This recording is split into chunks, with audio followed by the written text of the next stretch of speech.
Good morning to all of you. So, my dear students, आज हम inclusion exclusion के questions करेंगे जो कि प्रीवियस लेक्चर में हमने इंक्लूजन एक्सक्लूजन प्रिंसिपल को समझा, उसके फॉर्मूले देखे और एक दो क्वेश्चंस भी किए थे। लेकिन आज हम 3 एलिमेंट सेट पे भी क्वेश्चन करेंगे और हम कैसे पॉसिबिलिटी देखेंगे कि ये सेट तो आए पर ये ना आए। ऐसी कुछ चीजें आज जो कि इम्पोर्टेंट क्वेश्चंस हैं, कई बार एग्जामिनेशन में पूछे गए हैं, ऐसे क्वेश्चंस को आज हम डील करेंगे। ठीक है, मैं देख रही हूँ कि कुछ स्टूडेंट्स नहीं देख पाते हैं या उनके ऐसे कमेंट्स आ रहे हैं, तो अगर आप नहीं ऐड है स्टिल तो आप फिर भी ऐड हो जाइए, अपनी ईमेल छोड़ दीजिए कमेंट्स में लिख के। I will add you on the Google Classroom also. Okay? तो मैं थोड़ा सा रिमाइंड करा देती हूँ पहले, इंक्लूजन एक्सक्लूजन प्रिंसिपल था क्या।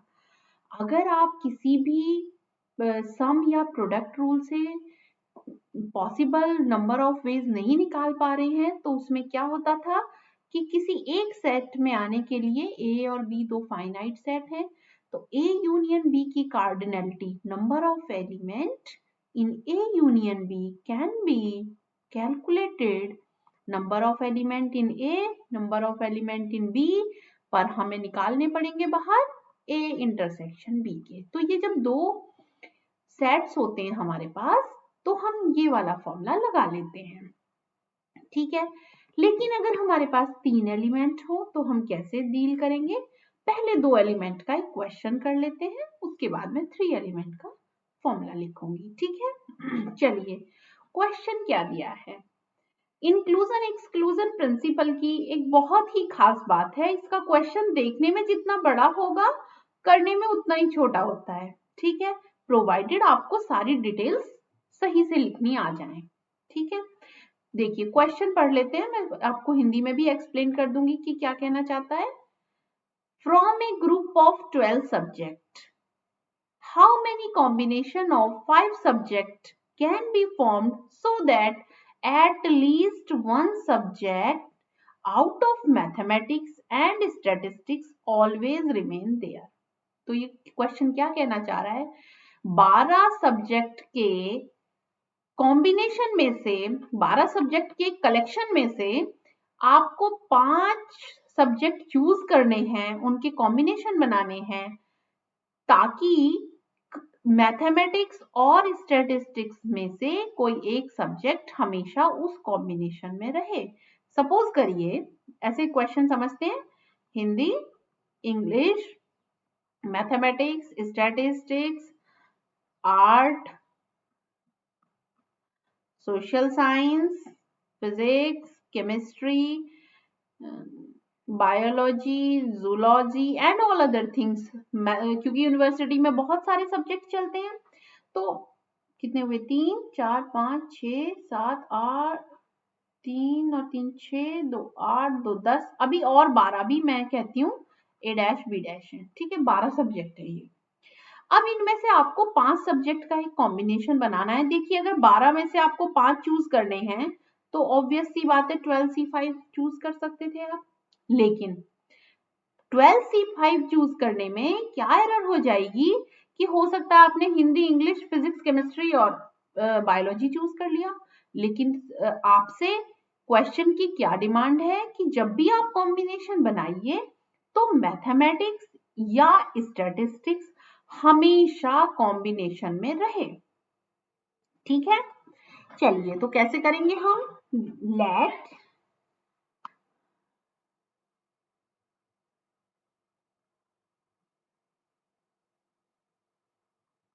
A B set of all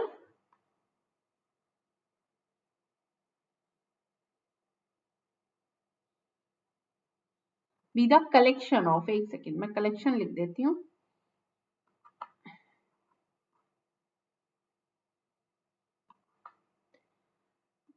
be collection of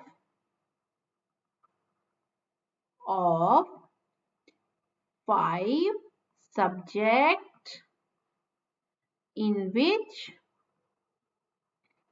one is mathematics। आपने क्या किया, ऐसा सब्जेक्ट बना लिया जिसमें कलेक्शन मतलब चूज करने का नंबर ऑफ वेज हैं ये, कि जिसमें से एक कोई मैथमेटिक्स है पक्का। ठीक है, तो अब क्या बात रही, मैथमेटिक्स है। देखिए हमें चूज करने थे 12 सब्जेक्ट है अवेलेबल और इसमें से हमें 5 चूज करने हैं, लेकिन हमें मैथमेटिक्स को तो फिक्स कर दिया, तो 12 में से आप एक घटा दीजिए, क्योंकि मैंने क्या किया, यहां मैं m फिक्स कर दूंगी। तो 5 में से अब कितने रह गए, चॉइस कितनी है, मुझे 5 बॉक्स भरने हैं, ऐसा समझ लीजिए आप। ठीक है, बहुत आसान समझ आएगा। ठीक है, मुझे 5 बॉक्सेस में फिलअप करने हैं सब्जेक्ट, तो एक मैथमेटिक्स भर दिया मैंने ऑलरेडी, तो अब कितनी चॉइस रह गई मेरे पास, केवल 4 चूज करने की। और यहाँ हमारे पास 12 थे, मैथमेटिक्स को आप फिक्स करके ले आए, तो अब यहाँ भी कितने हो गए, 11। और यहाँ कितने रह गए, ये 1 2 3 4। तो वहां 12 माइनस 1 C 5 माइनस 1, तो कितना आ गया 11 C4। ऐसे ही आपने क्या किया, एक ऐसा कलेक्शन बना लीजिए जिसमें स्टैटिस्टिक्स हमेशा है। ठीक है, एंड लेट बी, एक सेकेंड मैं इसको सही से लिख देती हूँ, इरेजर आपको समझ तो आ गया होगा यहाँ पे। ठीक है, और 5 माइनस 1 इज इक्वल्स टू 4, समझ आ गई ये बात, 4 क्यों रहा, तो ए की कार्डिनलिटी कितनी आ गई, 11C4। 11C4 को हम कैलकुलेट करेंगे तो वो आएगा 11 फैक्टोरियल अपॉन 4 फैक्टोरियल, 4 में से 11 माइनस 4 7, और आप इसको सॉल्व कर लीजिएगा तो ये आएगा 330। फैक्टोरियल तो खोलना आता है ना आपको, फैक्टोरियल 11 को खोलेंगे तो 11 इंटू 10 फैक्टोरियल इंटू 9 8, तो 7 से तो 7 कट जाएगा, जो बाकी की कैलकुलेशन होगी। चलिए कर ही देते हैं, कभी ऐसा हो कि कुछ स्टूडेंट्स ना कर पाए, पहले ये कर ही लेते हैं। ऐसे लिखिएगा 11 factorial upon 4 factorial into 7 factorial. अब देखिए 11 फैक्टोरियल को ओपन करते हैं, 11 into 10 into 9 into 8 into 7 factorial. देखिए हम खोल तो इसको 1 तक सकते हैं, लेकिन क्योंकि मेरे पास न्यूमरेटर में 7 फैक्टोरियल बना लिया, डिनोमिनेटर में ऑलरेडी 7 फैक्टोरियल है, तो उससे ये कैंसिल हो जाएगा, लेकिन 4 को मैं पूरा ओपन करूंगी, 4 इंटू 3 इंटू 2 इंटू 1, और ये कट गया। अब 4 इंटू 2 इज 8, ये भी कट गया, 3 3 जा 9, ये भी कट गया। तो अब देख लीजिए 33, 11 तिया 33 इंटू 10 बराबर क्या आ गया, 3 330। बिल्कुल क्लियर हो गया, अब तो शायद किसी को कोई कंफ्यूजन नहीं रहेगा, मैंने कैलकुलेशन भी करके दिखा दी है। ठीक है, बिल्कुल इसी तरह से हम स्टैटिस्टिक्स के निकालेंगे, और वो भी इतने ही रहेंगे क्योंकि हम तो अभी सेपरेट कर रहे हैं। And let B collection of 5 subjects in which one is statistics, जिसमें स्टैटिस्टिक्स है पक्का। तो वो भी कैसा होगा, क्योंकि टोटल 12 थे, 12 और 5 ही चूज करने थे, लेकिन आपने स्टैटिस्टिक्स को फिक्स कर लिया तो बाकी के बचे 4 और यहाँ बचे 11। तो अब आप फिर से क्या होगा, cardinality of B is 11C4, और ये अभी अभी हम निकाल के आए हैं, ये 330 आ जाएगा। देखिए पिछले निकाला है ना, तो इसलिए अब दोबारा निकालने की जरूरत नहीं पड़ेगी। अब देखिए इसमें क्या आपके पास हो गया, ऐसा हो सकता है कि इसमें मैथमेटिक्स और स्टैटिस्टिक्स भी आ गए हों, तो अब एक ऐसा कलेक्शन ले लेते हैं, देन ए इंटरसेक्शन बी की कार्डिनलिटी निकालते हैं। ए इंटरसेक्शन बी में क्या होगा, कि जिसमें स्टैटिस्टिक्स भी है और मैथमेटिक्स भी है। तो ऐसा कलेक्शन कैसे निकलेगा? ऐसा कलेक्शन कैसे निकलेगा? क्योंकि 12 थे और अब आपने स्टैटिस्टिक्स भी फिक्स कर दिया और मैथमेटिक्स भी फिक्स कर दिया, बाकी के कितने बचे? 3। और यहाँ 12 थे, 12 में से 2 तो आपने निकाल लिए, तो कितने बचे? सॉरी 10। ठीक है, तो 10C3, अब इसे भी निकाल लीजिए, तो A इंटरसेक्शन B निकल जाएगा, ये 10 बचे और ये कितने बचे? 3। तो A इंटरसेक्शन B की कार्डिनलिटी जो होगी वो क्या होगी? 10C3। तो इसको सॉल्व कर लेते हैं अब हम। कितना आएगा? 10 फैक्टोरियल अपॉन 3 इंटू 10 माइनस 3 7। तो सॉल्व कर लेते हैं। A इंटरसेक्शन B का मतलब तो समझ गए ना, कि जिसमें स्टैटिस्टिक्स भी है और मैथमेटिक्स भी है। क्योंकि देखो आपको क्या कहा गया है, एक ऐसा कॉम्बिनेशन बताइए जिसमें स्टैटिस्टिक्स और मैथमेटिक्स जरूर रहे। तो अब जरूर का मतलब ऐसा भी तो हो सकता है दोनों रहे, कोई एक तो हमेशा रहे। तो अब आप ये कॉम्बिनेशन निकाल रहे हो, ये कैंसिल हो गया। 3 फैक्टोरियल को खोलेंगे तो 6,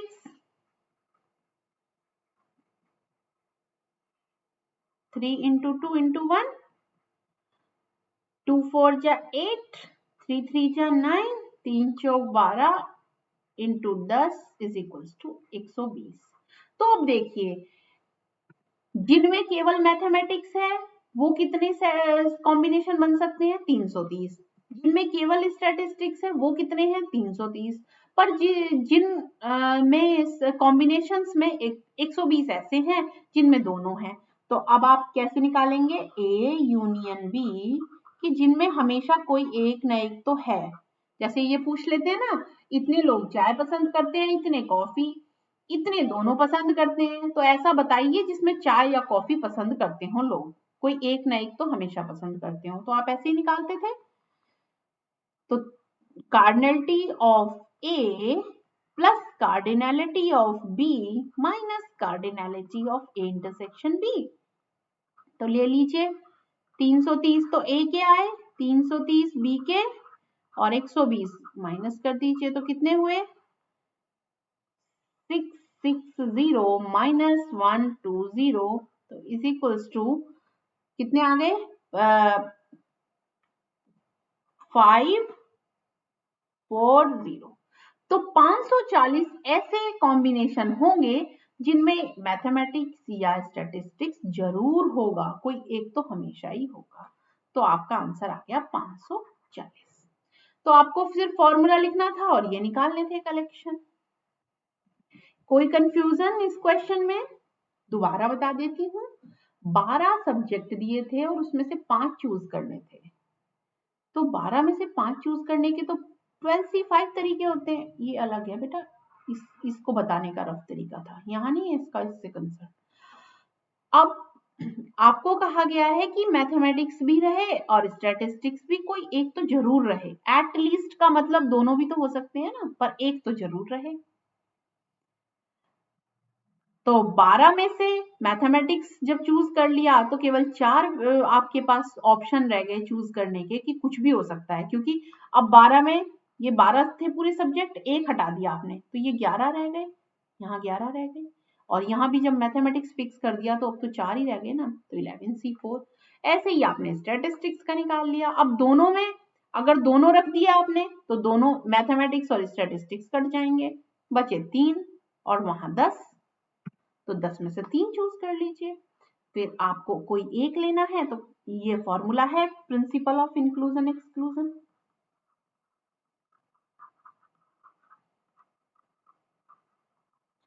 इंक्लूजन एक्सक्लूजन, इसीलिए इसका नाम भी इंक्लूजन एक्सक्लूजन है, कि सारे कॉम्बिनेशन मिलाओ और कुछ हटा दो। इंक्लूड का मतलब जोड़ लो और माइनस कर दो एक्सक्लूड। ठीक है, तो 540 आपका आंसर। चलिए अब फॉर्मूला लिख देती हूँ 3 के लिए। Formula for 3 sets A B C. अब देखिए अभी तक तो आपके पास दो सेट्स थे फाइनाइट, तो आप कैसे निकालते थे? ए यूनियन बी में से ए और बी के एलिमेंट्स को जोड़ते थे और इंटरसेक्शन को बाहर करते थे। लेकिन अब कैसे निकालेंगे आप 3 एलिमेंट के लिए? देख लीजिए, A union B union C निकालने के लिए ए की कार्डिनलिटी को जोड़ो, बी की कार्डिनलिटी को आप जोड़िए और सी को, ठीक, माइनस करिए A intersection B, B intersection C, C intersection A B, B C, C A, ठीक है, माइनस हो गए, प्लस कर दीजिए A intersection B intersection C, ठीक है। तो आपको क्या करना है, देखिए हमेशा ध्यान रखिए, अगर इससे ज्यादा भी सेट कर दूंगी तो मैं अल्टरनेटिव चलता है। आपने एक एक वालों को तो जोड़ लिया, दो दो वालों को घटा दिया, इंटरसेक्शन वालों को, तीसरे को जोड़ दिया, और अगर 4 होते तो इन सबको जोड़ते और सबसे लास्ट वाले को माइनस कर देते, ठीक है। तो ये फॉर्मूला रहेगा, इसको आपने नोट करके रखिएगा। इस पे बेस में अगला क्वेश्चन करवा देती हूँ। नंबर ऑफ एलिमेंट इन ए निकालेंगे, फिर बी में, फिर सी में, और इनके कॉमन एलिमेंटों को माइनस करते रहेंगे। जैसे 3 एलिमेंट्स, 3 सेट्स हैं ये, ये थोड़ा अलग सा बन गया, रुकिए दोबारा बनाती हूँ।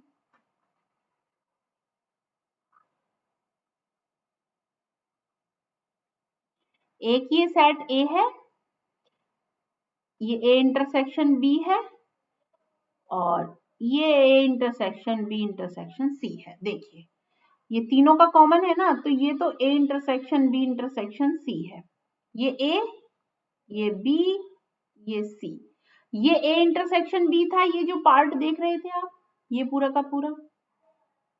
अब ये ए इंटरसेक्शन सी है, ये बी इंटरसेक्शन, देखिए बी इंटरसेक्शन सी, ये ए इंटरसेक्शन सी, और ये जो दोनों का था ये ए इंटरसेक्शन बी, और ये पूरा का पूरा A intersection B intersection C. कई बार क्या होता है, स्टूडेंट्स इससे भी कर लेते हैं कि मैडम ये इसमें आए तो इसमें से ये माइनस कर देते हैं। कई बार बहुत आसानी से आप निकाल सकते हो, ठीक है। तो जब आपको यूनियन निकालना है तो ये फॉर्मूला आप लगा रहे हैं, ठीक है। क्लियर हो गई बात? चलिए इस पे बेस्ड ये क्वेश्चन करते हैं। Find the number of mathematics students at a college taking at least one, ध्यान रखिए ये बहुत इंपॉर्टेंट बात है, कम से कम एक ले रहे हो language, French, German and Russian, given the following data. आपको क्या कह रहा है ये, कि मुझे मैथमेटिक्स के स्टूडेंट बता दीजिए कॉलेज में कितने हैं, जो कम से कम इसमें देखिए मैथमेटिक्स का तो सिर्फ आपसे पूछ लिया गया है कि कम से कम कोई एक लैंग्वेज हमेशा ले रहा है। क्या होता है कि कुछ कॉलेजेस में लैंग्वेज कंपलसरी होती है अंडर ग्रेजुएशन में, जैसे कई बार हिंदी का होता है। यहाँ पे अपने इंडिया में ज्यादातर ग्रेजुएशन में हिंदी कंपलसरी रखती है एक सब्जेक्ट, उसके मार्क्स कई बार नहीं जुड़ते हैं, लेकिन वो कंपलसरी सब्जेक्ट है ताकि आप उसे भूल ना जाएं। तो ऐसे मैथमेटिक्स भी लेंगे तब भी आपको लैंग्वेज लेनी पड़ेगी, आपने हिस्ट्री ले ली तब भी आपको लैंग्वेज लेनी पड़ेगी, अब आप हो सकता है किसी और सब्जेक्ट के हो तब भी आपको। तो क्या कह रहा है ये क्वेश्चन, कि ऐसे मैथमेटिक्स के स्टूडेंट बता दीजिए कॉलेज में जो कम से कम एक लैंग्वेज जरूर लेते हैं, फ्रेंच, जर्मन, रशियन, ये 3 लैंग्वेज के ऑप्शन है। मैं फ्रेंच को एफ से डिनोट कर रही हूँ, जर्मन को जी से, आर को रशियन से, फ्रेंच, जर्मन, रशियन, तो एज ए ऑप्शनल सब्जेक्ट उन्हें लेना पड़ेगा। तो वो क्या पूछ रहा है आपसे, कि 65 जो स्टूडेंट है वो फ्रेंच स्टडी करते हैं, ठीक है। तो देखिए क्वेश्चन की डिमांड क्या है, फ्रेंच वाले कितने हैं दे दिया है आपको, बस ये डाटा आपने लिख लिया, सब जो क्वेश्चन हो गया, खुद ही दे दिया उसने। 45 जर्मन स्टडी करते हैं,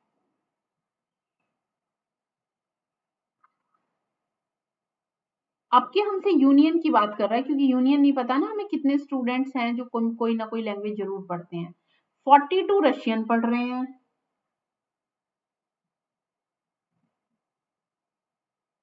अब देखिए 20 ऐसे हैं जो रशियन और फ्रेंच दोनों पढ़ रहे हैं। देखिए क्या लिखा है, 65 स्टडी फ्रेंच, 65 फ्रेंच पढ़ते हैं, 45 स्टडी जर्मन, 45 जर्मन पढ़ते हैं, 42 स्टडी रशियन, 42 रशियन पढ़ते हैं, 20 study French and German, French and German. तो इसका मतलब कॉमन हो गए ना वो, यहाँ पे अभी समझाया था। ये सपोज करो फ्रेंच वाले हैं, यहीं बना लेते हैं, ये फ्रेंच वाले हैं और ये जर्मन वाले हैं। तो ये वाले जो हैं ये फ्रेंच और जर्मन दोनों पढ़ते हैं ना, तो ये वाले कितने हो गए, 20। आगे क्या दिया है, 25 study French and Russian, French and Russian. अब सोचो यहां ये बना लिया हमने रशियन वाला, तो ये फ्रेंच एंड रशियन वाले हैं, तो ये वाले हो गए, ये यहां तक पूरा हो गया, ये हो गए हमारे 25, ये दे दिए थे 25। ठीक है, अगला क्या है, 15 स्टडी जर्मन एंड रशियन। अब जर्मन एंड रशियन कोई कंफ्यूजन नहीं, बहुत आसान है। ठीक है, and 8 study all the 3 languages. इसका मतलब अब ये जर्मन और रशियन वाले, ये वाले जो हुए ये कितने हो गए, 15। तो अब ये कह रहा है कि ये जो कॉमन है इन तीनों का इतना सा पार्ट, ये कितने हैं, ये दे दिया आपको 15, सॉरी 8 तीनों में जो इंटरसेक्शन में कॉमन आया। ठीक है, तो इसका मतलब फ्रेंच, जर्मन एंड रशियन की जो स्टूडेंट्स की कार्डिनलिटी है वो है 8। तो बताइए क्या पूछा गया, आपको क्लियर हो गया। कार्डिनलिटी एफ की दे दी, जी की दे दी, आर इंटरसेक्शन में तीनों की दे दी, और इंटरसेक्शन की तीनों के इंटरसेक्शन की भी दे दी। जरा जस्ट वापस जाइए, ये भी दे दिया, ये दे दिया, ये भी दे दिया, ये तीनों भी दे दिए और ये भी दे दिया। तो क्या पूछा गया है, सिर्फ इतना सा क्वेश्चन।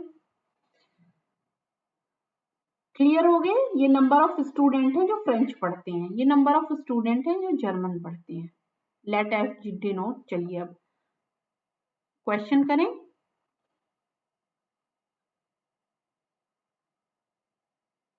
अब तो मैंने लिख ही दिया है डाटा, तो मैं ऐसा करती हूँ कि यहाँ पे सीधा लिख देती हूँ by the principle of inclusion exclusion.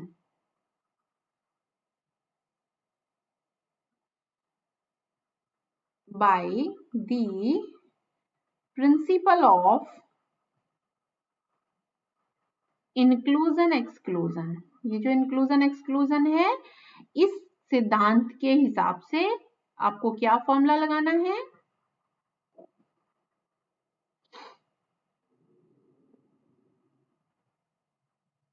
F union G union R. ऐसे स्टूडेंट, कुछ कुछ एन भी लिखते हैं बाहर, तो हमें कोई ऑब्जेक्शन नहीं है। कोई लोग लिखना चाहते हैं कि एन मतलब नंबर ऑफ एलिमेंट, कार्डिनलिटी भी तो नंबर ऑफ एलिमेंट्स ही होती है, तो बाहर अगर आपने ऐसा लगा दिया तो इसका मतलब कार्डिनलिटी है ये। तो ऐसे स्टूडेंट जो या तो फ्रेंच पढ़ते हैं या जर्मन या रशियन, यूनियन में सभी आ जाएंगे। पता है ना आपको, एक सेट में यूनियन में अगर 1 3 है और दूसरे में 2 4 2 3 4, तो यूनियन में 1 2 3 4 आ जाएंगे। तो फ्रेंच, जर्मन, रशियन तीनों में जो भी पढ़ते हैं वो आ जाएंगे। ठीक है, cardinality of F plus cardinality of G, जो अकेले अकेले लैंग्वेज पढ़ रहे हैं वो माइनस कर दीजिए इन दोनों के इंटरसेक्शन के। फ्रेंच जर्मन के माइनस करें, फिर जर्मन रशियन को माइनस करिए, फिर फ्रेंच रशियन को माइनस करिए। बिल्कुल साइक्लिक रूल की तरह चलिए, पढ़ा होगा आपने। Plus F intersection G intersection R. भाई पहले प्लस करेंगे फिर माइनस करेंगे एस एक जैसों को, फिर एक बार फिर प्लस कर देंगे। तो देखिए वापस जाके देखते हैं, फ्रेंच वाले कितने थे, 65, जी वाले 45 और 42, 65 प्लस 45 प्लस 42 माइनस चलिए देखते हैं 20, 25, 15। ठीक है, 20, 25, 15। ठीक है, प्लस ये कितने हैं ऐसे कॉमन वाले 8। ये हो सकता है ये वाली डिजिट आगे पीछे हो गई हो, तो उससे कोई फर्क तो पड़ेगा नहीं। दिस इंप्लाइज 65 प्लस 45 प्लस 42,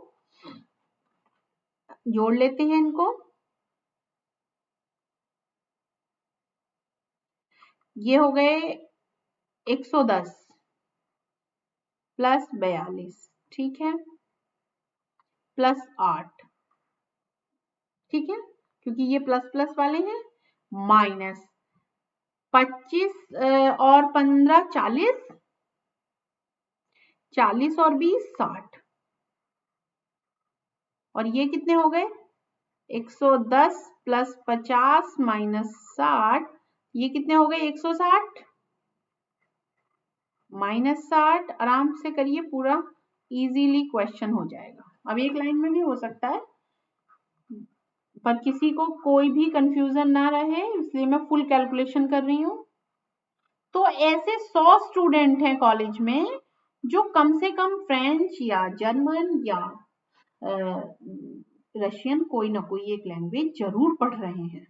ठीक है, तो यहाँ पूछ रहा था, ये क्वेश्चन की डिमांड थी। तो ज्यादातर आपको क्या करना है, सिर्फ ये डाटा यहाँ से लिखिए। ये क्वेश्चन तो देखने में इतना बड़ा होगा, आप सीधा सीधा ये लिखिए क्या क्या दिया गया है आपको, यहाँ डेटा लिखते रहिए। उससे तुरंत आप नेक्स्ट स्टेज में जाके फॉर्मूला लिख दीजिए, फॉर्मूले में वैल्यूज डाल दीजिए। ठीक है, हालांकि ज्यादातर केस में ये दे देगा, तो आपको कोई आसानी है क्वेश्चन करना में, कोई दिक्कत नहीं होगी। ठीक है, चलिए अब एक क्वेश्चन और कर लेते हैं। ये भी लग रहा है देखने में बड़ा, लेकिन एक बार हम क्वेश्चन पढ़ लेते हैं तो कोई दिक्कत नहीं होगी। In a group of 90 students, each of whom has taken at least mathematics, computer science और statistics। एक 90 स्टूडेंट का ग्रुप है जिसमें हर एक ने, प्रत्येक स्टूडेंट ने या एट लीस्ट का मतलब है कम से कम मैथमेटिक्स, कंप्यूटर साइंस और स्टैटिस्टिक्स ले ही रखी है। तो इस बार इसने यूनियन दे दिया है आपको। देखिए क्या कह रहे हैं, मैथमेटिक्स, स्टैटिस्टिक्स और कंप्यूटर साइंस। ठीक है, मैं कंप्यूटर साइंस को सी लिख लेती हूँ क्योंकि सी और एस दोनों फिर आपको कंफ्यूज ना करें। ठीक है, अब देखिए 90 स्टूडेंटों के ग्रुप में एम डिनोट मैथमेटिक्स स्टूडेंट्स, जिसने मैथमेटिक्स ले रखा है। एस को हम STA statistics and computer science, C denote the computer science students. लेकिन 90 लोगों का ग्रुप में से जिन्होंने एक न एक ले रखा है, अब की बार ये दे दिया आपको, इसका मतलब M union S union C, बस ये आपको पहचानना है दे क्या रखा है।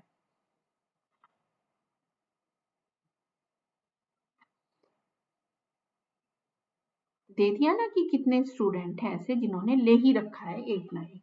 ओके, पहली लाइन से आपको डाटा मिल गया कि क्या दे रखा है। इट वर फाउंड दैट, ये पाया गया कि 40 student having mathematics, 50 having computer science. अब देखो डाटा अलग अलग दे रहे हैं। मैथमेटिक्स रखने वाले कितने हैं 50, oh sorry it were found 40 student, sorry ये मैंने नीचे वाला डाटा लिख दिया। Okay, it were found that 40 student have mathematics, 40 लोगों के पास मैथमेटिक्स है, 50 लोगों के पास कंप्यूटर साइंस है। तो बस लिखते रहिए, केवल कंप्यूटर साइंस होगी जिनके पास, पता है ना आपको। 60 स्टूडेंट के पास स्टैटिस्टिक्स है।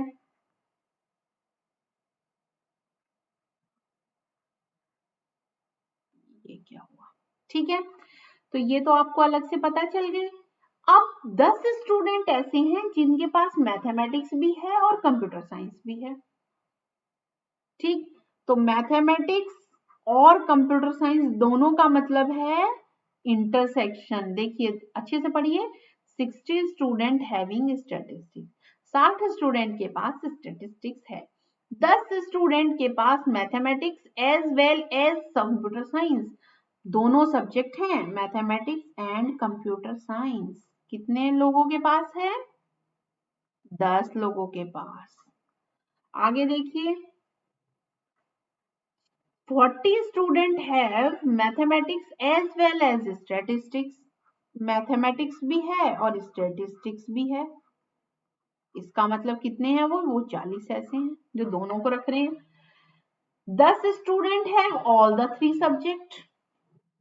अभी हमारे पास सी इंटरसेक्शन एस नहीं है, इसको हम एक्स ले लेंगे। नॉट गिवन है ना, अभी नहीं दिया हमें, तो सबसे पहले तो हम यही निकालेंगे क्योंकि अभी हमें और सारी डेटा देता जा रहा है वो। M intersection C intersection S, क्योंकि इसने क्या कहा है? 10 है, 10 हैव ऑल द 3 सब्जेक्ट, यानी कि 10 स्टूडेंट के पास तीनों, ऑल द 3 सब्जेक्ट, तीनों सब्जेक्ट हैं। तो कितने हैं वो? ऐसे 10 हैं। अब हमसे पूछा क्या गया है ये बता देते हैं। Find the number of student जिनके पास कंप्यूटर साइंस और स्टैटिस्टिक्स तो है लेकिन मैथमेटिक्स नहीं है। देखो, सी इंटरसेक्शन तो होना चाहिए, आएंगे, बट नॉट मैथमेटिक्स, तो इंटरसेक्शन किसके साथ कर देंगे हम? आप कर देंगे उसका एम के कॉम्प्लीमेंट के साथ। तो ये पूछा गया है आपसे।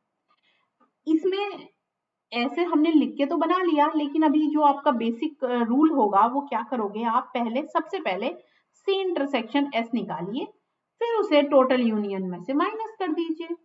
भाई सोचने वाली बात ये है कि आपके पास कोई एक सब्जेक्ट रखने वाले जो सारे के सारे स्टूडेंट का डेटा है और सी इंटरसेक्शन एस भी है, तो सी इंटरसेक्शन एस लेने से आपको तीनों स्टूडेंट, सॉरी सारे सी इंटरसेक्शन एस में से सारे सब्जेक्ट वाले हटा दीजिए बस।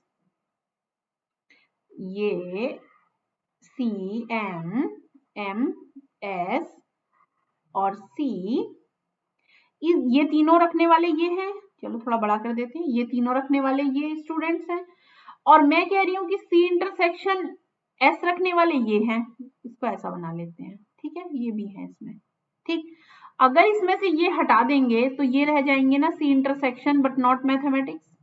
बात समझ में आई कि अगर C intersection S but not mathematics, जानते हो ना सेट का कॉम्प्लीमेंट क्या होता है, तो पूरे सेट में से, यूनियन में से ये हटा देना। तो हम क्या करेंगे, जो सी इंटरसेक्शन एस आएगा हमारे पास, उसमें से हम तीनों के इंटरसेक्शन को बाहर कर देंगे, जो कि ये दिख रहा है आपको, ये बाहर कर दो तो ये आ जाएंगे ना, जिनके पास मैथमेटिक्स नहीं होगा, केवल सी और एस होगा, ठीक है। तो हम फिगर से, वेन डायग्राम से ये समझ सकते हैं कि कौन से वाले पूछ रहा है, वो जो यहाँ रहेंगे, यहाँ तो चाहिए ही नहीं ना इसको। चलिए, तो सबसे पहला, इस डेटा से आपको पता चल गया होगा कि सी इंटरसेक्शन एस निकालना बिल्कुल आसान है। फॉर्मूला लिखते हैं, by the principle of inclusion exclusion,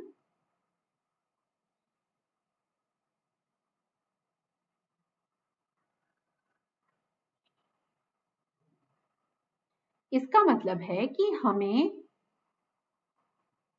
inclusion exclusion principle से हम जानते हैं M C S denotes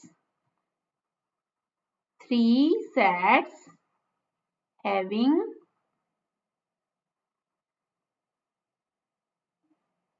3 sets, किसके सेट्स हैं? Of students. ये भी तो पता चलना चाहिए ये कलेक्शन किसका है। 3 सेट्स हैं of student having mathematics, computer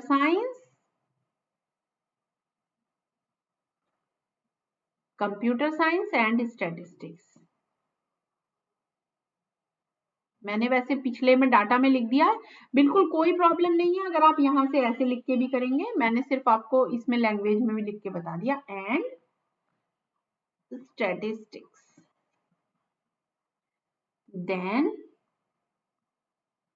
M union C union S, मतलब number of students M union C union S में कौन आएगा, जिनके पास मैथमेटिक्स या कंप्यूटर साइंस या स्टैटिस्टिक्स कोई एक जरूर है। ठीक है ना, यूनियन में वही आते हैं जो इसमें भी है या इसमें है, दोनों में आप ले लेते हो। तो M union C union S क्या हुआ, M cardinality of M plus cardinality of C plus cardinality of S minus M intersection C minus M C intersection S minus, देखिए पहले एम और सी का लिया, फिर सी और एस, और अब एम और एस लेंगे, plus M intersection C intersection S.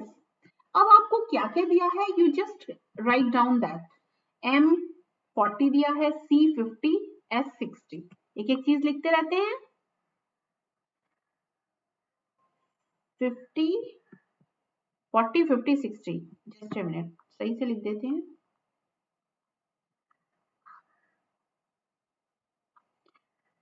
40 50 and 60। Number of time ये क्वेश्चंस एग्जाम में आते रहते हैं और आपको आराम से आप तभी कर पाओगे, बिल्कुल पेशेंसली आप देखिए क्या क्या दिया गया। देखिए क्वेश्चन देखने में इतना बड़ा लग रहा है कि पता नहीं लगभग 1 पेज का क्वेश्चन होगा, जितना बड़ा टाइम क्वेश्चन लिखने में लगा उतना तो आंसर निकालने में नहीं लगेगा आपको। M intersection C 10,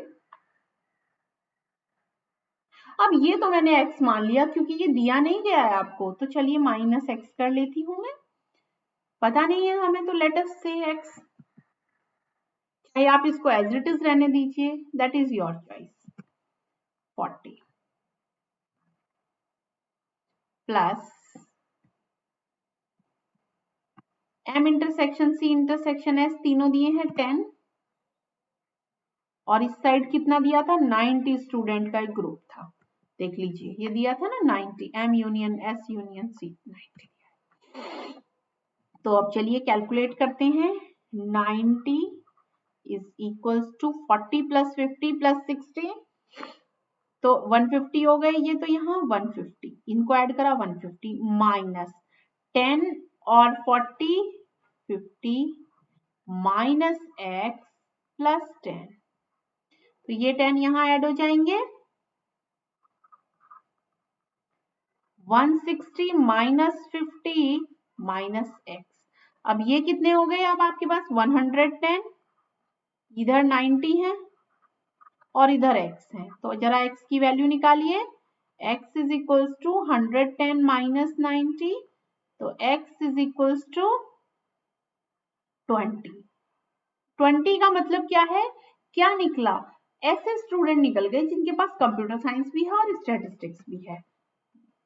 this implies C intersection S is equals to 20, means students having, ऐसे स्टूडेंट जिनके पास कंप्यूटर साइंस भी है और स्टैटिस्टिक्स भी।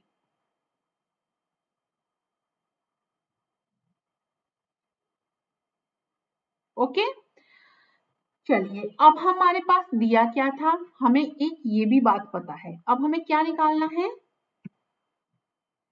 द नंबर ऑफ स्टूडेंट्स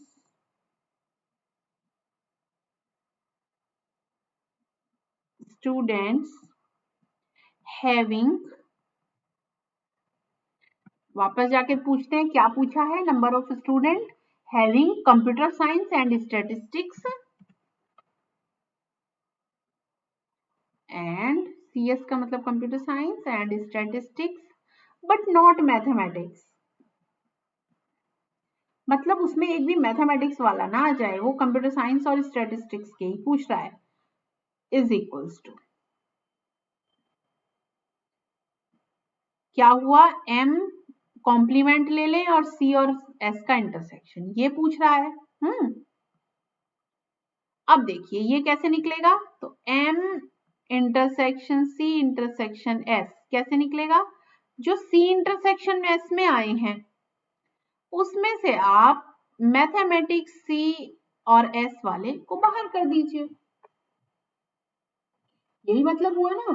देखिए कंप्यूटर साइंस और स्टैटिस्टिक्स में आए जो 20 है, लेकिन दोनों के कॉमन भी तो थे 10, तो 10 को बाहर निकाल दीजिए तो केवल ऐसे 10 स्टूडेंट्स। ये आपका आंसर आ गया। टोटल में से कई बार हम टोटल में से बाहर करेंगे, जैसे मैं पूछने लगूं कि कोई भी सब्जेक्ट ना रखें। अभी इस क्वेश्चन में मैं ये बदलाव कर दूं कि मुझे ऐसे स्टूडेंट चाहिए जो कोई भी सब्जेक्ट ना रखे, तो आपको उस केस में टोटल स्टूडेंट दे रखे होंगे, टोटल में से इंटरसेक्शन वाले बाहर, ये वाले बाहर कर दीजिएगा जो आएगी क्वांटिटी। ठीक है, क्योंकि ये ऐसे स्टूडेंट हैं जिनके पास कोई ना कोई एक सब्जेक्ट तो है, तो कोई भी सब्जेक्ट ना रखने का मतलब है टोटल में से 90 को बाहर कर दीजिए, जो आएगा वो आंसर आ जाता है। तो ऐसे कई बार क्वेश्चन आएगा, आपको ये करना होगा, जैसे इसमें दो बातें पूछ ली ना आपको, सी इंटरसेक्शन एस भी पूछ लिया एक तरह से, और फिर आपसे ये पूछ लिया गया कि वो ना रखें, तो जिसको भी नोट कर देगा ना आप, इसके इंटरसेक्शन में से तीनों के इंटरसेक्शन वाला बाहर निकाल दीजिए, तभी इससे आपको और भी कोई क्वेश्चन बदल के दे सकता है। तो ऐसी क्वेश्चन आप आराम से कर सकते हैं। So principle of inclusion exclusion में इतना ही है, और इसके क्वेश्चन की कोई और आपको क्वेश्चन लगता है कि ये नहीं हो पा रहा है, आप बताइएगा। और यूनिट 1 की सारी आपके कोई डाउट है तो इकट्ठे कर लीजिएगा, हम लाइव क्लास लेके किसी दिन उसको कंप्लीट कर लेंगे। Okay then,